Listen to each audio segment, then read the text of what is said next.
back to Past Sex for Chromosomes, where we've looked up all these dance moves and cringed. Yeah, they're all terrible. Yeah. And I mean, we are dead, but they fucking. I recognize the cabbage. That's a breakdancing move, so no. The hammer slide, good old MC Hammer. Probably the one we're gonna go with because fucking it's not stupid. And Joseph's like, turn it up a little bit. And fucking... We're not going to break our necks. We're not going to fucking kill ourselves. And potentially... We don't need to see Jesus when coming. we windmill away or whatever, we don't want to kill Joseph too simultaneously.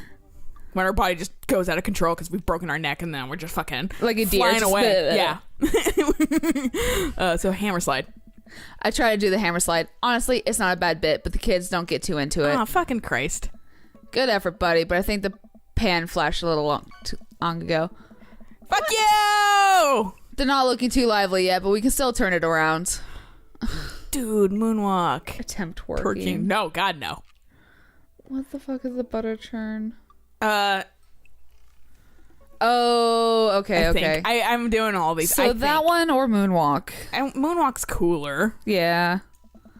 I start sliding my feet backwards. I can't tell if this looks good or not, but I think these kids have seen enough people doing the moonwalk so they understand the general concept. Joseph makes a moonwalk attempt as well. Surprisingly, dude pulls it off flawlessly. It's not that hard. I look around to the youth. They're cheering. Yeah. All right, time for the big finish. Oh, God, fuck Christ. Attempt an unrehearsed backflip. The Jones about dirty dancing style. Death drop. The fuck does that mean? I think that's... Hold on, I'm gonna do a quick Google search. Pretty sure death drop is not what we want to go for. Death drop Dance. What the fuck? It's also hilarious because like all these searches are pretty high up on the list. Yeah, so you know people look this up a lot. I wonder if you just like literally just drop to the fucking floor. Jesus, take me. Yeah. Fall. Oh shit! Mary stabs you from the shadows. I don't know if we could handle this or if Joseph would appreciate it. I don't know. I haven't watched Dirty Dancing. Oh, that's the one where he fucking... where you lift... like, they jump and lift up. I don't... We're gonna die if we do the backflip. Yeah, that we're gonna break our fucking neck, but... Oh my God, I don't know. Just do Dirty Dancing. It's just fucking go for it, man. I approach Joseph and motion that I'm about to lift him up. Are you strong enough to do that? I don't know. Without regard for human safety, I summon all of my might and lift Joseph above my head. It isn't quite Dirty Dancing, but Joseph is a good sport and spread his arms while I spin in a circle. And look at the crowd, they seem to love it. Somewhat obligingly, the kids take to the dance floor and start to move around. Before too long, they started to laugh and enjoy themselves. It was dicey when we've done our jobs. Oh my God. Come on, the rest of the chaperones will take it from here. There were other adults. I made a fool of myself. What? I have something to show you. It's my dick. Oh my God, I cannot. Are we gonna make it out in a dark room? I'm wondering because I watched another YouTuber and the moment because he took Robert's one night stand and it was literally just a black screen. Also, I can't believe that works. Me neither. The amount of stress that came from choosing that was phenomenal. Joseph leads me out of the main room and down various darkened corners of the church. I can barely see anything and find myself tripping over my own feet. We're praying to Jesus now. He touches me down in the fucking a confessional. It's suddenly Outlast. Yeah. Joseph, I think I lost you. His hand finds mine in the darkness. I'm right here. Ooh, baby. I'm glad he can't see me blush. We keep walking. Where are... Oh, God. I'm fucking nervous about this church. This church is huge. We're almost there. How do you know this place? I actually have to admit that when I was a little dishonest with you. I didn't just invite you out here to help me chaperone. Bruh. What happened to lying being one of the 10 things you're not supposed to do? Don't point it out. I think there's an exception for when you're trying to surprise a friend. I was trying to tell a fun story and you shot me down. I'm honestly hurt. Joseph closes the door behind us. I guess we're in a random room in the depths of the church now. What could he possibly have planned? Dude, fucking... Oh, dude, it's Margarita Island. So last time we talked about escaping to an island where we could live out an easy tropical lifestyle where our only worry is trying to find that lost shaker of salt. I was gonna make a joke about fucking like the BDSM room from Saints Row 3 with like all the dicks on the wall. Like, this is in the church. Since we can't actually do that, I figured I'd bring a little bit of the tropics to Maple Bay. Is that what the place is called? It's not quite Margaritaville, but it's something like it. Yeah. Joseph throws down the lights. Throws down the lights. Welcome to the Margarita Zone. I like your fucking printer. Look at this fucking anchor. And his fucking sea-themed. This is his office, okay? I look around. I got fucking ship in a bottle up here. I look around his eyes adjust to the light. It's his office, but there are twinkle lights showing across the walls, little garlands of fake flowers, and 2 beach chairs set up in front of the desk. There's a blender and 2 glasses sitting on the table. Ukulele music plays softly in the background. Softly? Joseph, this is amazing. There's no pop tops to step on here, buddy. I can't believe I fucking dirty danced. You dirty danced your way into his heart. Yeah, you did this for me. Joseph takes a seat and gestures for me to do the same. Oh my fucking god. They didn't I did like this the for MC us. Hammer shit. I think we've both earned it. Fucking like dirty dancing. Whatever. I settle in while Joseph pours us both margaritas. You really went all out. I have a flair for the dramatic, and you can't lead the community if you don't know how to make a good margarita. I take a sip of mine. This is a killer margarita. I would follow this man. Do you think the dance is going okay without our sick dance moves? No, not here. You're missing the point of Margarita Zone. Margarita Zone is a place of rest and relaxation, as a place where you can kick up your feet and forget about your worries for a while. All right, fuck the fucking. Watch out for blown out flip flops. Mexican cuties, no, because he's into fucking shit. It's heaven on earth with that onion slice. Is that my cat or am I hearing fucking? I think that's your cat. Okay, cool. Watch out for blown out flip flops. Is that maybe good? I guess. I mean, that's more of like if you're walking, you don't want to break your flip flops and trip and kill yourself. Yeah, but it's like getting into the zone too. Yeah. Because I don't get heaven on earth with an onion slice. I don't get that part. This seems safe. Yeah. Okay, good. Okay, fucking thank God. It's a real fear. Thankfully, no heels will get cut in my version of Margarita Zone. Nice. Joseph gestures to the makeshift island bar he's made. Oh my God. You know, it's funny. This reminds me so much of when I was younger. I've been meaning to ask, what did you do before you started preaching? It's uninteresting. I left home young and got into a lot of trouble. Naturally. What kind of trouble? Trouble meant I got to go wherever I wanted, whenever I wanted. I highchicked around the country, went on adventures, met all kinds of people. Did some stuff I'm not too proud of. You said hike hitched, and I honestly love it. Yeah. Oops. Look, I have been up for way too long. But I was young and in love, and I didn't answer to anybody. And now, I host fundraiser car washes and take the kids to soccer practice on the weekends. Sorry, I don't mean to get heavy here. That's okay. I fucking asked. Seems like you spend a lot of time taking care of others, but not enough time taking care of yourself. If you need to talk about it, I'm here for you. Joseph stares deeply into the blender filled with ice and margarita mix. Margarita Zone. It's just, I think about Margaritaville a lot, or I guess the concept of it. A place where I could strum on my 6th string while I wait for the shrimp to boil, drink margaritas all the time, forget my worries. It's an easy life. I had Margaritaville once. But I think the closest I'm ever going to get back to it is Margarita Zone. A short and occasional reprieve from daily life. Dude, fucking weekly occurrence. Hell yeah. Is that such a bad thing? This is pretty nice. It doesn't last forever. That's the rub. When you're in Margarita Zone, it's not like your problems have really gone away. You're just choosing to ignore them. I mean... Sometimes you gotta. Yeah, maybe you're looking at it the wrong way. Maybe Margarita Zone is actually better than Margaritaville because Margaritaville itself isn't a possible ideal. Remember what Spin Master Quinn said? Or Squin? Sometimes you have to play the sad tunes to appreciate the bangers. If stepping on a pop top is your biggest concern, how could you possibly appreciate the boiling shrimp? And Margarita Zone isn't landlocked to this office. I think it's about finding the little pieces of Margarita Zone throughout your day and enjoying those moments. That's awfully optimistic of you. Sometimes it happens. It doesn't have to be anything big. For me, I think it's being able to quietly do word jumbles and drink some strong coffee in the morning. To see my daughter smile, or I smile at Joseph. to spend some quality time with a good friend. Aww. Oh, the barf. No. Yeah. I can feel myself leaning closer to Joseph. Is it just me, or is he leaning closer too? Barf. Joseph tenses up. He downs the rest of his margarita and hops out of his chair. It's getting late. We should head back. Probably shouldn't have shot that, though. Did you eat anything?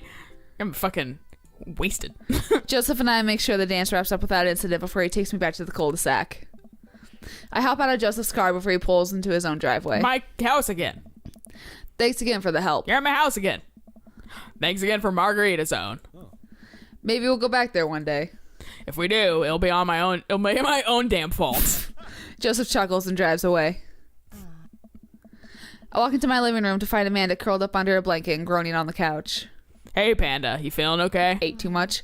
Dad, I have a tummy ache. Eat too much youth group food? I drank too deeply from the well of life, and now I pay the price. That was me last night, except I didn't. It was just just me. shitty food. Yeah.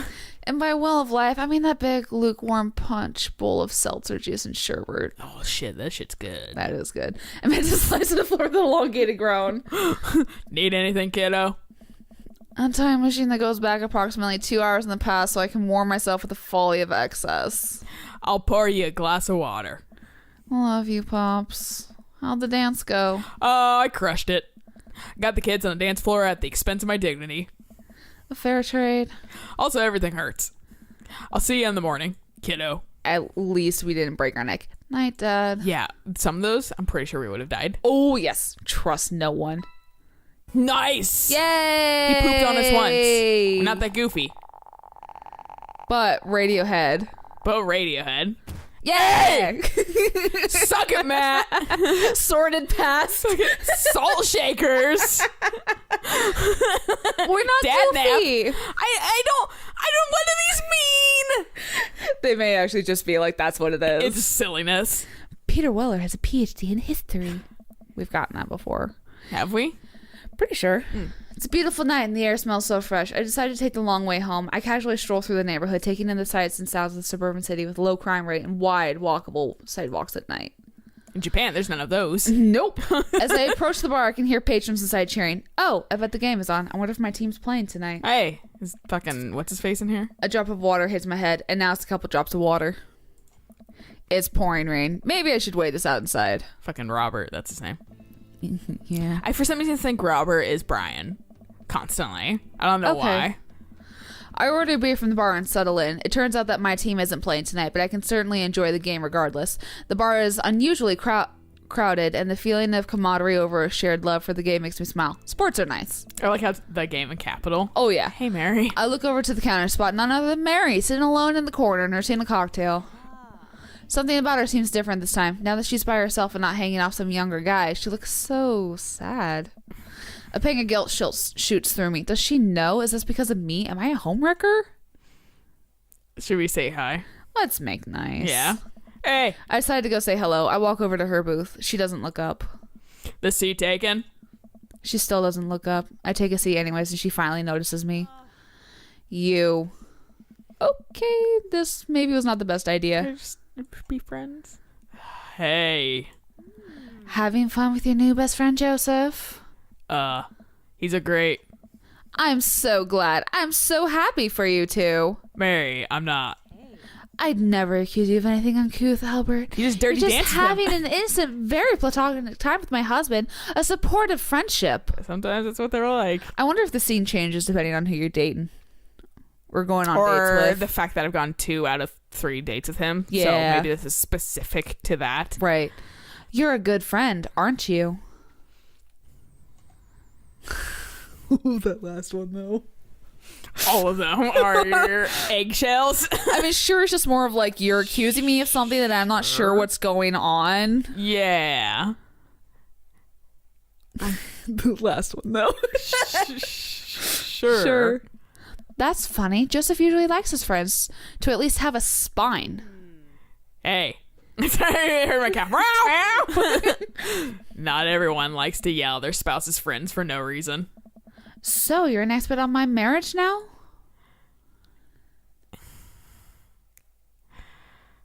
I'm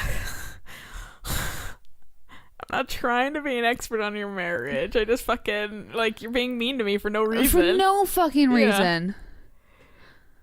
Like, your husband likes dudes. Sorry, that's not our fucking fault. Yeah, your husband appears to be kind of bi. Yeah. So, not trying to be... Should I go with this one, or... Or I'm sorry. Yeah, but that's also fucking...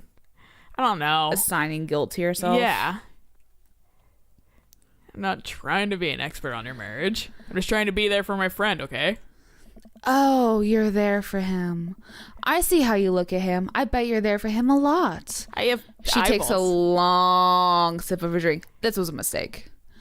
You know, you're really not his type. I'm surprised. Mary pays her tab and strides right out of Jim and Kim's without looking back.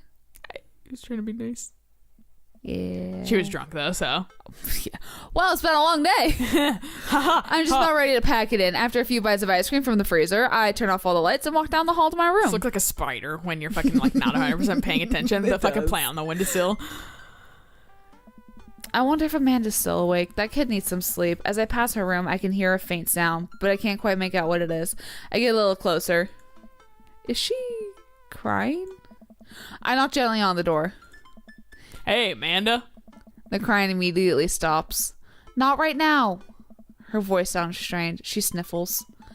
I need to make sure she's okay. I open the door. She said not right now, dude. Yeah? In the dark, I can see Amanda's outline in the middle of her bed, knees hugged up against her body. Is everything okay? I don't want to talk about it. I'll probably once. Yeah. Something happened? No, nothing happened. Go away. I feel like, I don't know. Should we push a little bit A more? little bit more. Amanda. Get out. Okay. I quickly leave her room and shut the door behind me. Once the door closes, I can hear her crying again. Wow. What has her so upset? She seemed fine earlier. She's usually so open with me. Did I do something wrong? Is she mad at me? I guess Mary, if she come wasn't here. before, she definitely is now. I can't even remember the last time she snapped at me like that. I have a hard time falling asleep, but when I finally do, I'm still thinking about Amanda. After a long night of very little sleep, I roll out of bed and make myself a pot of coffee. Amanda should be up for school soon. Maybe she'll be willing to talk about whatever's bothering her. About 10 minutes before she's supposed to leave, Amanda comes out of her room and makes a beeline for the freezer. Morning, Amanda. Morning. She drops a frozen waffle into the toaster and slams the freezer door. She won't look at me. Yikes. What'd I do? So, anything big going on in school today? No. Okay. Do you need a ride to school? No. Want some coffee? Amanda pulls the toaster level up and takes her still freezer-burned waffle out before it's finished cooking. I have to go. Amanda picks up her bag and storms out. Oh, okay. I haven't seen her out like this in a long time. It's usually short-lived, but it always hurts. Hopefully this blows over and things are back to normal soon. I sit back at the kitchen table and look at a picture of Amanda and I hanging out on a wall. In it, I'm teaching her how to ride a bike. Her face is a mixture of excitement and pure, unadulterated fear. I remember how determined she was. Every time she would fall off and scrape her knees, she would get up and try again. Finally, I had to stop her because she was bleeding everywhere. Then she started to cry because she didn't think she needed bandages and wanted to keep trying. As I put the bike away, she stood in the middle of the street and screamed. Then I took her for ice cream. It was like nothing even happened. Because she's a child. After giving it a bit of thought, I decided that if I force her to talk about it, I'm only going to make things worse. But I have an idea. Ice cream. I start rummaging around for ingredients. I hear Amanda walk in the door. Instead of heading for the kitchen like she usually does, she makes a beeline for her room. She's clearly trying to avoid me. Hey, pumpkin. What? Can you come here for a second? There's a moment of silence. Yeah. I wanted to say sorry about last night. I'm just worried about you, kiddo. I get scared when I know something's wrong. I get even more scared when I feel like I can't do anything about it. Dad, So just whatever it is, and you don't have to tell me if you don't want to, but whatever it is, just know that you have a dad in your corner who wants you to be happy. Honey, You know, I'm bad with words, so I was hoping I could speak a language you both understand. Food! I pull a cake out of the refrigerator and place it on the table. Hopefully the frosting is set by now. Ta-da! Dad. Took me a really long time because I ran out of red frosting somewhere around sad and had to start over. And sorry you said, but I support you 100%. This is beautiful. It's strawberry. Amanda gives me a big ol' hug. I grab some plates and forks and serve us up some delicious cake. So, it's really stupid. What is? This whole thing, I know I've been really weird lately, and there's just... I don't even know how to explain it. I feel like I might have to make you a chart. I'm listening. Do you want me to take notes? I guess I should start from the top. So you know how Armor is going to that fancy art school in California, right? Yeah, and we're gonna fucking find out more about this next time. Yeah. So until then, Bye!